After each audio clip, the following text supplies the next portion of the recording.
প্রিয় শিক্ষার্থী বন্ধুরা, তোমরা যারা জাতীয় বিশ্ববিদ্যালয়ে ভর্তির জন্য আবেদন করবে অথবা ইতোমধ্যে আবেদন করেছো, তাদের জন্য কিছু বিষয় অবশ্যই জানা উচিত। এই বিষয়গুলো অবশ্যই তোমাদেরকে ইন্সপায়ার করবে এবং প্রিপারেশন নিতে অনেকটাই সাহায্য করবে। তোমরা জানো, গরিবের বিশ্ববিদ্যালয় নামে পরিচিত জাতীয় বিশ্ববিদ্যালয়। যারা পাবলিক বিশ্ববিদ্যালয়ে চান্স পায়নি বা চান্স পাওয়ার সম্ভাবনা কম, তাদের জাতীয় বিশ্ববিদ্যালয়ের জন্য অবশ্যই পরিশ্রম করা উচিত। পাবলিক বিশ্ববিদ্যালয়ে চান্স পাওয়া মোটামুটি সোনার হরিণ পাওয়ার মতো। তাই সোনার হরিণের পিছনে না ঘুরে প্রথম থেকে যদি জাতীয় বিশ্ববিদ্যালয়ের জন্য ট্রাই করো, তাহলে ভালো কলেজ, ভালো সাবজেক্ট পাওয়ার সম্ভাবনা থাকবে। জাতীয় বিশ্ববিদ্যালয়ে আবেদন করার জন্য পয়েন্ট অনেক কম লাগে, পরীক্ষা পদ্ধতিও অনেকটা সহজ। তাই খুব বেশি পরিশ্রম না করে কিন্তু চান্স পাওয়া সম্ভব। এতে মানসিক শান্তিও আসে যে তবু তো বিশ্ববিদ্যালয়ে পড়তে পারবো। বাংলাদেশের সবচেয়ে বড় বিশ্ববিদ্যালয় কিন্তু এই জাতীয় বিশ্ববিদ্যালয়, তাই এখানে পড়তে পারাটা অবশ্যই সম্মানের।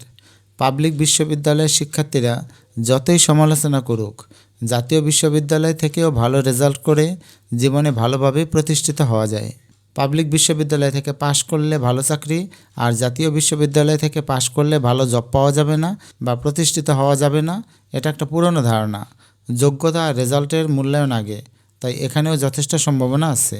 এমনও দেখা গেছে যে পাবলিক বিশ্ববিদ্যালয়ে পড়ার সময় কত শত স্টুডেন্ট ঝরে পড়েছে পড়াশোনা শেষ করার আগেই, অথচ জাতীয় বিশ্ববিদ্যালয় থেকে কঠোর পরিশ্রম করে জীবনটাকে কিন্তু সুন্দরভাবে গড়ে তুলেছে, এমন অনেক উদাহরণ আছে। সর্বোপরি মেধা, যোগ্যতা, পরিশ্রম, সাফল্য, ভাগ্য এগুলো কেউ দিতে পারে না, ছিনিয়ে নিতে পারে না, বা ভবিষ্যতে আসলে কে কী হবে তা আগে থেকে কেউ বলতে পারে না। তাই কাউকে হিংসা না করে, অহংকারী না হয়ে, কারো সাফল্য দেখে কষ্ট না পেয়ে নিজের পথে নিজে সঠিকভাবে চলতে পারলেই সাফল্য অনিবার্য। সো পরিশেষে এটাই বলার বিষয়, যার রেজাল্ট যেমন, যার যোগ্যতা যেমন, যার পরিশ্রম করার অ্যাবিলিটি যেমন, তার উপর ভিত্তি করে উচ্চশিক্ষাকে এগিয়ে নিয়ে যেতে হবে, অর্থাৎ চেষ্টা করে যেতে হবে।